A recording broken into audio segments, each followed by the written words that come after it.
अस्सलाम वालेकुम dear students. I hope आप सब अच्छे से होंगे। जैसे कि आप जानते हैं हमारा जो प्रीवियस टॉपिक था वो क्लीनिंग इक्विपमेंट्स के बारे में था। आज का जो हमारा टॉपिक है it is about house keeping standard operating procedure, जिसको हम एसओपी बोलते हैं। ठीक है, एसओपी का मीन्स है स्टैंडर्ड ऑपरेटिंग प्रोसीजर। तो चलो देखते हैं कि हाउस कीपिंग स्टैंडर्ड को एसओपी कैसे फॉलो करना पड़ता है और इसके अंदर क्या क्या आता है। Setting chamber made trolley. Setting chamber made trolley क्या होता है, पहले हम यही देखते हैं। ये आप देख सकते हैं सेटिंग चैम्बर मेड ट्रॉली की इमेज।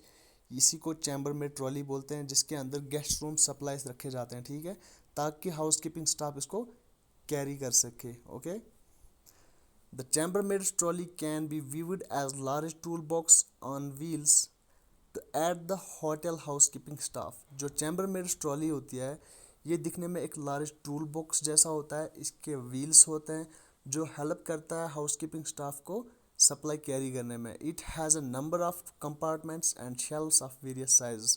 जो ये ट्रॉली है इसके अलग अलग कंपार्टमेंट्स हैं, अलग अलग शेल्व्स हैं और वो भी अलग अलग साइज़ के, जिसके अंदर सप्लाईज रखे जाते हैं। This trolley is filled with the supplies from the house keeping supply store.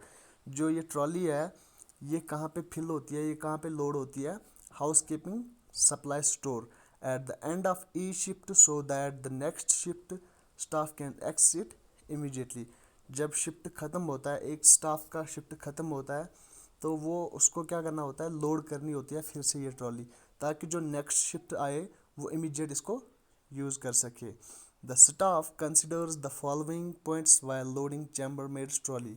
Staff को कंसिडर करने पड़ते हैं कुछ पॉइंट्स जब वो चैम्बर मेड ट्रॉली लोड करते हैं।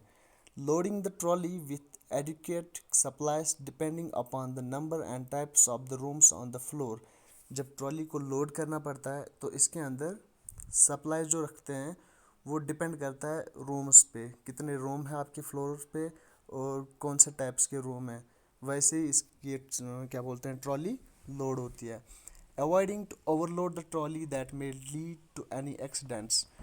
ओवरलोड नहीं करना पड़ता है ट्रॉली को। ट्रॉली के अंदर जब आप सप्लाई लोड करते हैं तो ओवरलोड नहीं करना पड़ता है कि ताकि ट्रॉली का नुकसान ना हो जाए और वो कुछ ऐसा नुकसान ना पूछे आपको और होटल की प्रॉपर्टी को भी। Avoiding to underload the trolley that may lead to make unnecessary trips to supply store. और ट्रॉली के अंदर ऐसी सप्लाई नहीं रखनी पड़ती है जो जिसका बिल्कुल यूज़ ना हो जाए। ठीक है, और ट्रॉली का फिर ओवरलोड हो जाए। ये मैंने आपको दिखाया, यही चैम्बर में ट्रॉली है।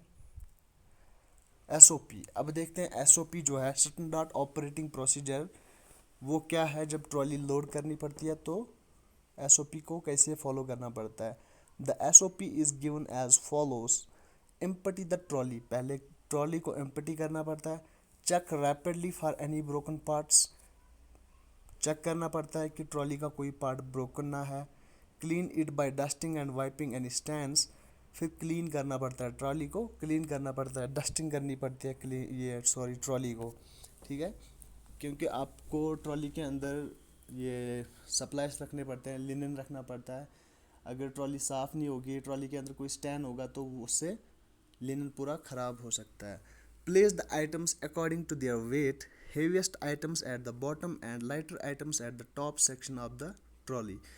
क्या करना पड़ता है जब आप लोड करते हो तो वेट के हिसाब से, अकॉर्डिंग टू वेट ट्रॉली को लोड करना पड़ता है। जो हैवीएस्ट आइटम्स हैं, जो भारी आइटम्स हैं, वो ट्रॉली के नीचे वाले हिस्से में रखने होते हैं और जो लाइटर आइटम्स होते हैं, हल्के जो आइटम्स होते हैं, वो ऊपर वाले हिस्से में रखने पड़ते हैं।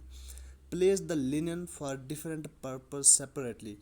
जब लिनन आप रखते हैं ट्रॉली के अंदर तो वो सेपरेटली रखने पड़ते हैं। ठीक है, अगर आपके पास बेड शीट्स हैं तो वो बेड शीट्स वाले शेल्व्स के अंदर रखो। अगर आपके पास क्या बोलते हैं, पिलो कवर्स हैं तो वो उस दूसरे शेल्व्स में रखो। ऐसा नहीं कि आप इकट्ठे सारा रखोगे और फिर निकालने के टाइम आपको मुश्किल हो जाए।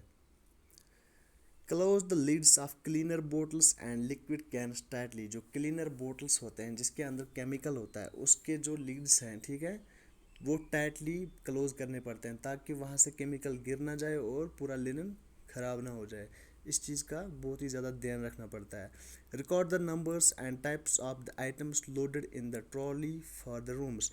जब ट्रॉली लोड करते हो तो आपको रिकॉर्ड करना पड़ता है, लिख के रखना पड़ता है कि मैंने कौन कौन सा आइटम ट्रॉली के अंदर रखा और कितने आइटम्स ट्रॉली के अंदर रखे, ठीक है।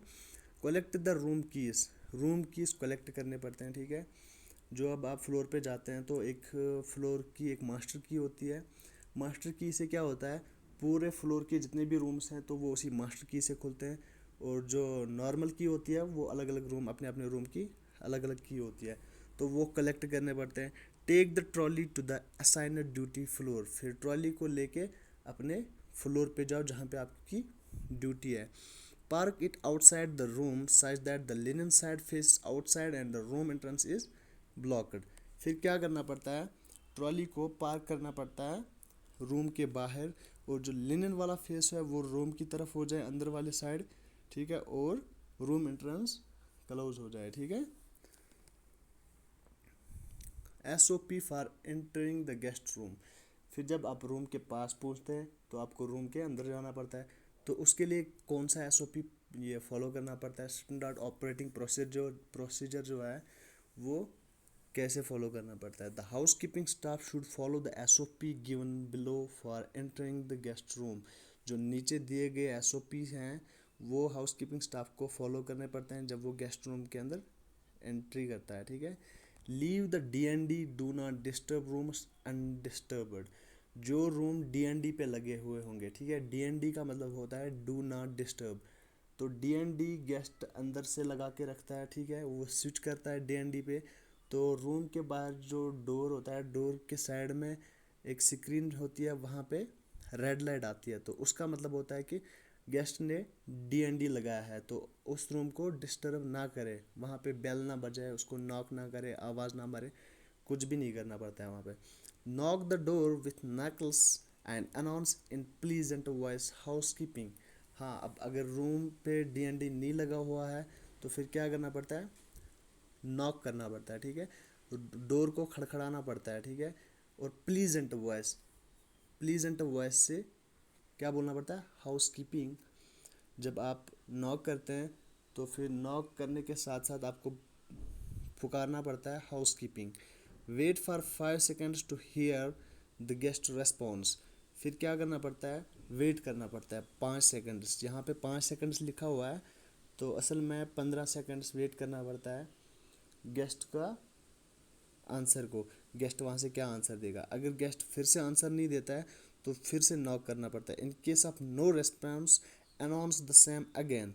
अगर गेस्ट रेस्पॉन्स नहीं दे रहा है, वहाँ से कोई आवाज़ नहीं आ रही है वहाँ से, तो फिर से ये नॉक करना पड़ता है, ठीक है। वही सेम चीज़ बोलना पड़ता है, हाउस कीपिंग। नॉक करने के बाद हाउस कीपिंग बोलना पड़ता है।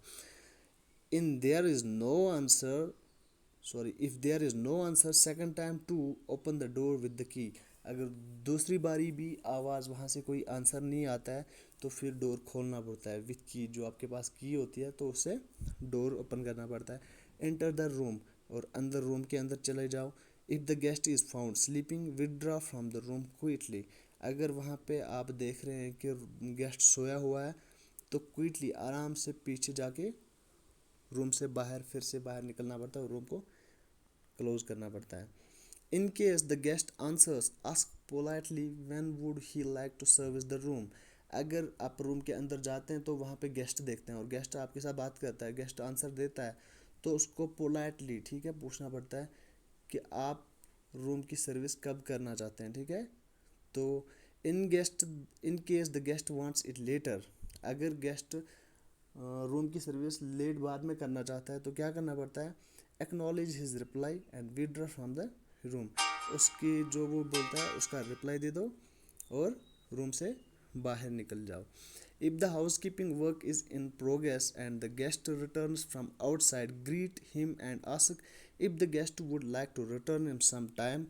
अब एक अगर ऐसा केस है, आप रूम के अंदर सफाई कर रहे हैं, रूम क्लीनिंग कर रहे हैं, ठीक है, तो गेस्ट बाहर है और गेस्ट उस टाइम पे आता है रूम के अंदर, तो पोलाइटली उसको पूछो कि क्या आप बाद में आ सकते हैं, ठीक है, सम टाइम, कुछ टाइम के बाद आप रूम के अंदर आ सकते हैं।